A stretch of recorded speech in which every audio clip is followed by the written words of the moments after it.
Yes, my peeps. I'm continuing with my story about my survival of 24 years on deportation in Jamaica. I was saying in my previous vlog that I almost lose my life twice, right? Running taxi, okay? My first time I almost lost my life as a taxi driver.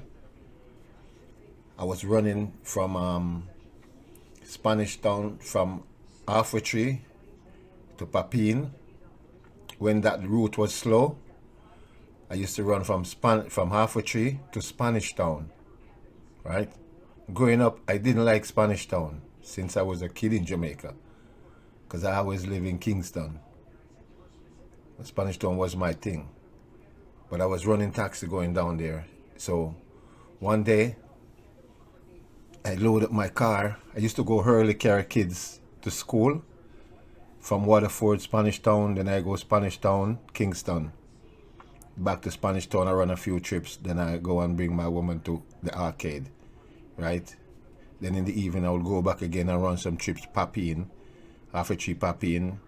So I do that to occupy my time, right? So I don't have to get involved in any criminal stuff, right? So one day, I went to Spanish Town, loaded up my car. So I got into some tussle with these backup guys. You know, these backup guys want to take over your car and load your car and stuff. So I said, yo, you can't do that, man. I load my own car. Just leave my car.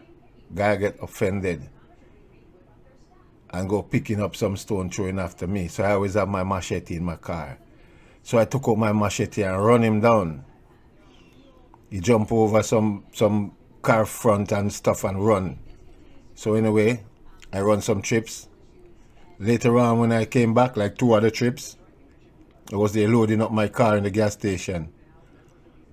I just heard a voice in my head. Look over your shoulder. Once I look over my shoulder like that, I just saw the guy coming like a madman with a long machete coming at me. I had to run, left my car. Run across the plaza. There was a plaza over on the other side. Run to the plaza and stand beside some cops. And said, that guy is coming to kill me, man. He's coming to kill me. See, that guy is coming at me with a machete. And he see the cops. And he stop and turn back. So, and then the police walk with me to get my car. And from that day, I didn't go back to Spanish Town to run no more taxi. Right?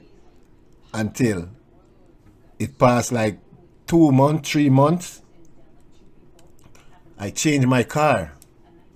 I had a different car. So I said, oh, I'm going to go to Spanish Town. I load up at the gas station in Halfway Tree, drive into Spanish Town, make a couple of trips. Then one evening, I loaded up my car. This guy took my car with a bag. He said, oh, I have to put the bag in the trunk because the car is full with people, 5 of us in the car. So I said, okay, put it in the trunk. He put it in the trunk, not knowing this was a trick, right? This was a trick. The guy, he took my car. I was driving. Back then, they had this shortcut you go through this community called Waterhouse. I grew up there when I was a kid, so I know the place. We take some shortcut and go through Waterhouse. We ended up on Spanish Town Road, right by the DNG, right? So we ended up there. So when I was coming down, the guy asked me to stop before I reached Spanish Town Road. So I stopped. I saw 2 guys before I stopped because I love to observe things. So I stopped. The guy came out of the back door. I said, go get your bag, man. You can pull the bag out.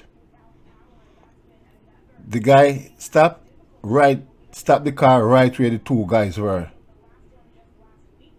So whilst I was looking over my shoulder to see if the guy was taking out the bag, when I turned my head around the other side, it was a Tech 9 in my jaw, like that. I rust the Tech 9 in my jaw. And the next guy on the other side has a 9mm and a passengers, telling all of us, empty your pockets, take your pocket, the things out your pocket. He took away my car key. The other guy came on the other side, brig, pulling out my stereo. In front of our eyes in the middle there, pulling out my stereo. And tell me, oh, if I don't cooperate, it's going to blow off my head. So I said, okay, man, take the car. We'll walk. He searched everybody. Everybody, we didn't come out the car. These guys, they're coming like they're genius, man. They don't want no people passing and don't even know it was a robbery. We sat in the car. Everybody have to search themselves and hand over to the two guys. The guy stand there with the Tech 9 in my jaw. Right? So when he was there, I said, hey, man, can you give me my car keys, man? You rob all of us. Can you give me back my car keys so I can do this, man? I'm a deportee, man. I have no family here. I just get deported and I'm here trying to survive. And he said, oh, all right, hold this. And he threw me back the key. And I drive away. And from that day, no more taxi for me, man. No more taxi. That's how I almost got killed twice running taxis. So it's a lot of stuff to survive. Right? Well, I'm going to continue my story about how I survive. Right? Living there for 13 years in Waterford. The other time, I almost got killed right there in Waterford. We start having problem now, marital problem. So I left my home, marital home, and I went to the garrison to stay with some friends, right, for a week, because it was woman problem every day, cussing and stuff. So I just take a break. I wanted a break. So I took a break for a week. So I called up my wife and said, I'm coming home now. She said, where you go? That means, where you going? Me and my man there. I'm here with my man. So I said, what? My wife telling me she's at the house that we built together with her man. So I said, wow, this is serious. So on my way there, I went to the police station. That's Waterford police station. Before I reached the police station, I saw this police car, but the guy that was driving it had on a plain clothes. So I didn't even bother go to the police station, because the guy that she was fooling with was a policeman from the Waterford police station. So I didn't bother to go there. I went home. This police guy drove behind me. He parked his car on the side, because the house has to go in a pathway, right? Like 2 houses in the pathway. So he didn't drive up in the pathway. I drove my car in the pathway, right? I'm parked behind the car. I saw a car there, and I parked. And that car that I saw, I used to be seeing that car every night I bring her home. Then I was driving a Mark II. She told me, I said, who's that car one night? I asked her. She said, oh, that guy, he come to see his girlfriend. That time is the same policeman that's coming to see my wife.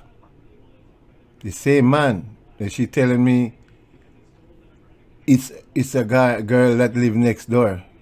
The guy coming to see. That means the guy's been watching me all along and could have killed me.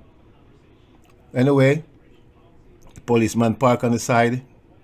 I went in the driveway, and the policeman walked up. I wait for him. We went together to the grill, because we have grill, right? All the houses in Jamaica has grill. I didn't bring my key because I left in a rush, because my home I don't have to go with no key, because she was there. So I called her out. I said, open the door, I'm coming in. When I look, I thought it was her coming out. This man approached me with a gun in his hand, telling me he's gonna blow my head off. Not knowing the guy beside me was a police officer. And the police officer beside me said, hey boy, what you do? You don't say me a police?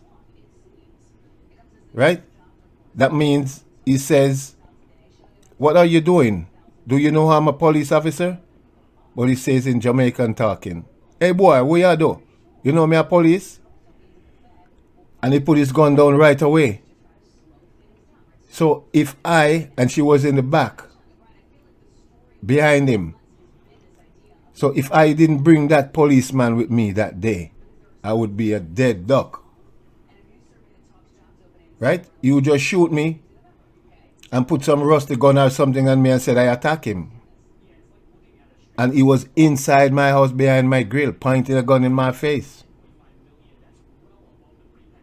Man, that day, I thought it was Judgment Day. That day was so, man, a lot of stuff. I get so crazy. All the police cars, all the police from Hunts Bay and other police station has to come to get him out of his house. Because I said, today is the day I'm going to die.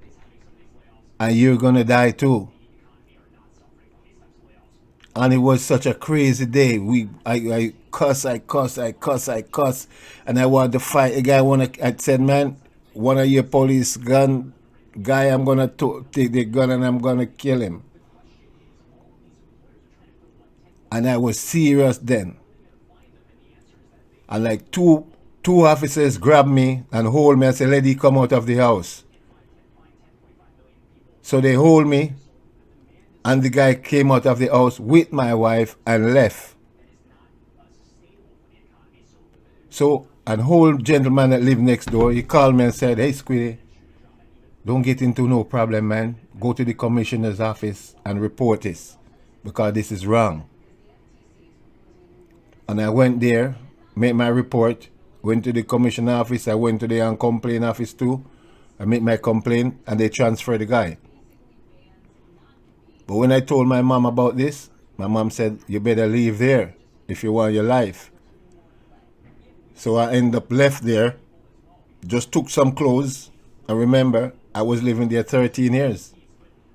I helped build that house from scratch. Because when I went there first, it was an old house. So I didn't even take nothing. I just took my clothes and just left and went to my cousin's house in Maypen. My cousin lived in England. He had a nice, beautiful house. So I went there. Nobody was living there. I went there. So I stayed there. Well, my peeps, we're going to continue this. All right? So subscribe to hear more stories. This is part 2. Listen up for part 3 coming up.